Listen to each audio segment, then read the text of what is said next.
Hai semuanya, kembali lagi bersama saya di Impresi. Seringkali kita dengar kalau kita beli atau pakai barang-barang bermerek, kita dicap sebagai kapitalis. Dan ketika memilih anti dengan kapitalis, kita juga dicap sebagai pengikut Karl Marx, sosialis, komunis, bahkan kiri. Emang iya? Coba kita bahas pelan-pelan apa itu sebenarnya kapitalisme. Yang pertama ada asal-usul kapitalisme karya dari Ellen Maxine Wood. Banyak salah kaprah tentang kapitalisme.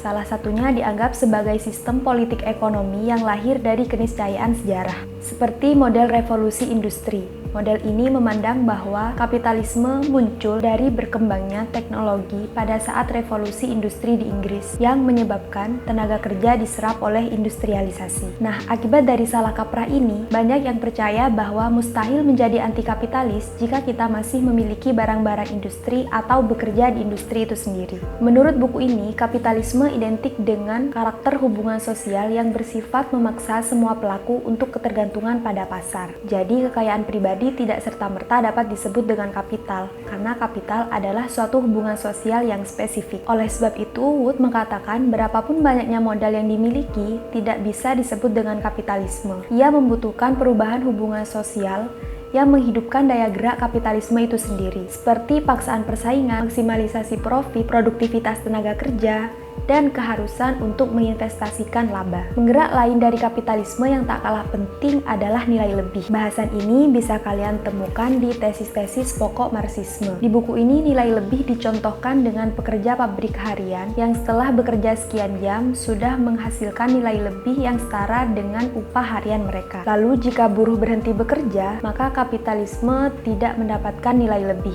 Alhasil, kepentingan mereka dalam menumpuk kekayaan bisa tersendat. Misalnya gini, kalian bekerja di pabrik sepatu. Selama 8 jam, kalian sudah menghasilkan 10 pasang sepatu.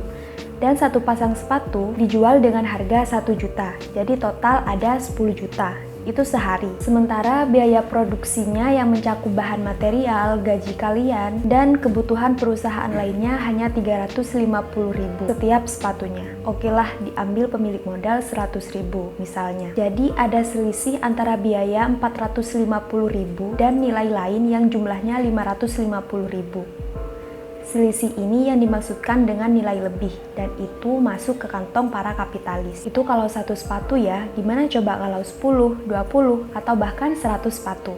Terakhir, karya dari Christian Fuchs. Meskipun banyak anggapan bahwa pikiran-pikiran Marx itu utopis dan tidak kontekstual, tapi buku ini menjelaskan betapa era digitalisasi sangat membutuhkan gagasan yang kritis. Gagasan Marx dalam buku ini berbicara mengenai mesin, teknologi, komunikasi, dan ideologi dalam menganalisa kapitalisme kontemporer yang berekspansi pada ranah digital. Dalam buku ini dijelaskan juga bahwa kita tidak harus melihat dari ragam kapitalisme yang ada, seperti kapitalisme informasi, keuangan, dan lain-lain, melainkan harus melihat dari ragam dimensi kapitalisme yang saling merambah satu sama lain. Ada kapitalisasi politik, keuangan, informasi, pendidikan, hingga kapitalisasi agama. Semuanya berkaitan, dan bagaimanapun kapitalisme tidak homogen, tetapi terdapat kesatuan dialektis di dalamnya. Kita ambil contoh misalnya konten-konten yang seharusnya tidak berbayar dan merupakan hak publik, didesain sedemikian rupa sehingga kita dipaksa untuk membayarnya. Atau perihal data pribadi. Kita sering banget diminta untuk mengisi data diri kita di internet. Berapa banyak platform yang sudah kita isi. Dan secara tiba-tiba kita mendapatkan SMS tentang layanan pinjaman online misalnya. Belum lagi perihal data diri kita yang dieksploitasi oleh perusahaan besar lain atau bahkan provider. Gimana? Cukup rumit kan? Ya, begitulah kapitalisme. Silahkan tulis di kolom komentar buku mana yang kalian suka, atau kalian bisa beri kami saran topik apa yang mau dibahas selanjutnya. Buat kalian yang penasaran sama buku-buku yang saya bahas tadi, kalian bisa lihat-lihat di Shopee atau Tokopedia. Linknya bisa kalian klik di kolom deskripsi. Juga jangan lupa buat subscribe channel kami, biar kalian selalu dapat update buku-buku menarik lainnya. Terima kasih dan sampai jumpa di impresi selanjutnya. Bye-bye.